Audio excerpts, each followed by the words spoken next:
hello. Good morning, good afternoon, good evening. Welcome to my YouTube channel. My name is Ogbanje Joseph. Please subscribe to this channel, share, like, as well as leave a comment on the comment section. Today, we are going to be talking about radical political economy. Radical political economy.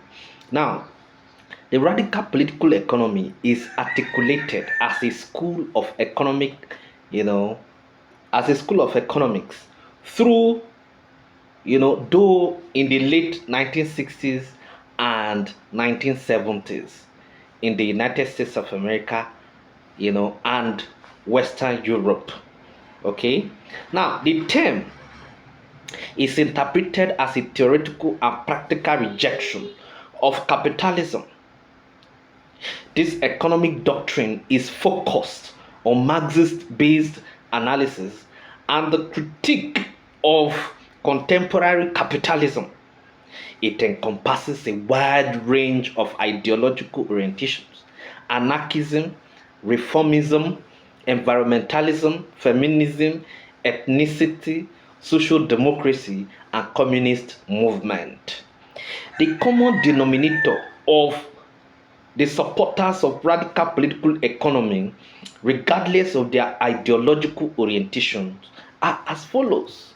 So, there are certain denominators that are actually very constant with, radical political economy, irrespective of their ideological orientation. The first is the critique of contemporary capitalism. Now, radical political economy has been critical of the contemporary political analysis of the contemporary capitalism, and the reason is because of the repercussion it has both internally and on the international system.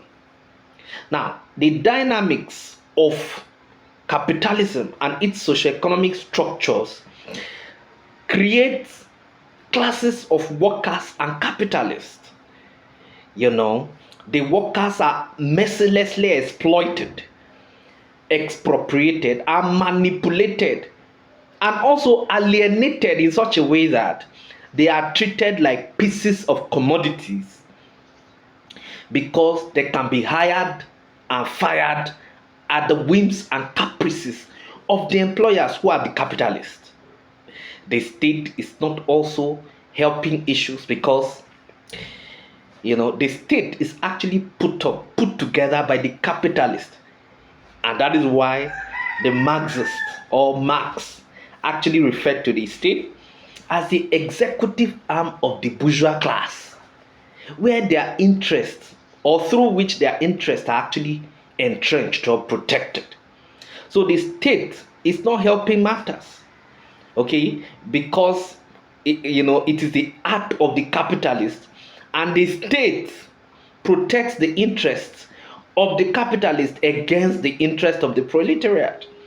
So this is why the Marxists actually argue that the only solution to this merciless exploitation, expropriation, alienation, and commoditification of the proletariat is social revolution. So that is the only solution. The only solution is social revolution. Okay? In fact, some third world scholars, radical scholars, actually insist that until the social revolution takes place and blood is shed to cleanse the society, if not, the society will continue to remain in the shackles of capitalism. Okay, so that is number one, feature of the radical political economy. Number one is the critique of contemporary capitalism. Now, what is number two? Number two is rejection of neoclassicalism. Rejection of neoclassical economics.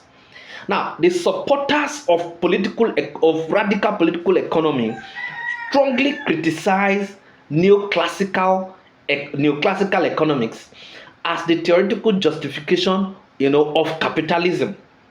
Now, this criticism is in the area where the neoclassicalists are more interested in class relations and the multi-influence of economics and politics. What are we talking about? Don't forget that neoclassicalism is actually like a window dressing for capitalism.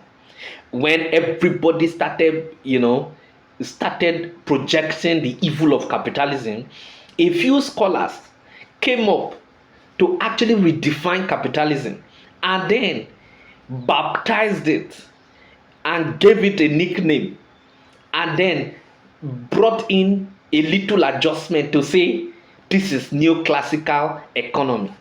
What are they talking about? It is just a baptism. It is just to actually massage the ego of those radical political economists coming up to reject classicalism.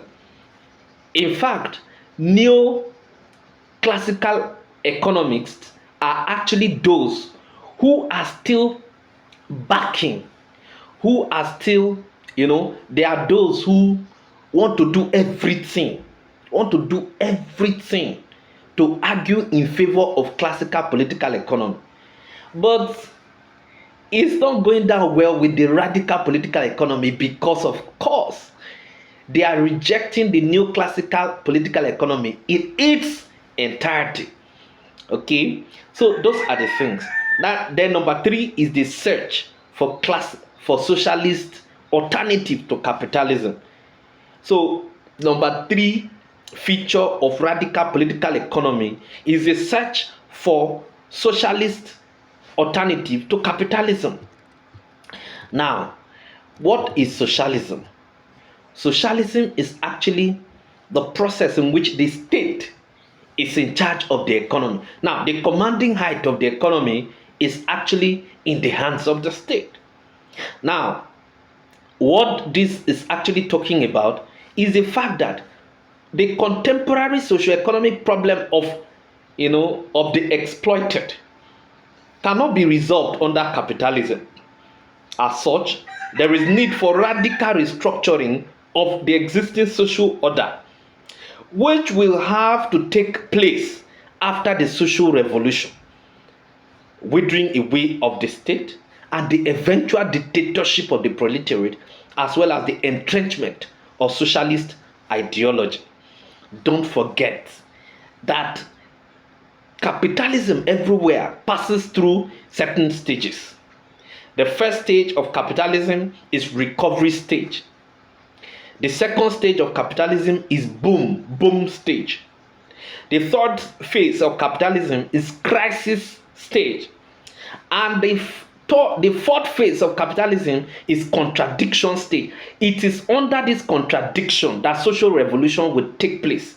And after social revolution takes place, what happens next is actually the withering away of the state, and then the dictatorship of the proletariat, and then the entrenchment of socialist ideology, where the state will now be in charge of the entire society.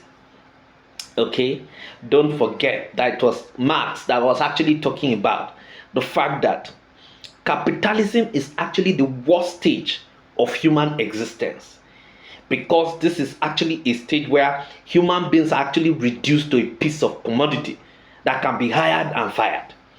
Okay, now this evil of capitalism can only be resolved through social revolution, and after this social revolution, the society will actually graduate into the socialist stage.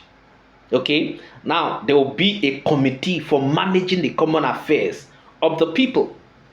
Okay, now after this social revolution, then the society will now gravitate to a communist stage, which is actually a perfect stage, where the society will write on its banner, to whom according to his faculty, and from whom, to whom according to his needs, and from whom according to his faculty. So now, after the society has written on its banner like that, the society will now become a perfect society where people don't have to, you can only work to the extent of what you can offer to the society. You enjoy whatever you want to enjoy. You will not own anything. Okay, you walk up to, a boutique, take whatever clothing you want to take and wear, go to any car dealer shop, take any car, drive to wherever you are going to, and when you are back, you go and actually pack it where you took it from. So the society is actually a very equal society. Nobody owns anything. Then the society, in place of government, there will be a committee for managing the common affairs of the people.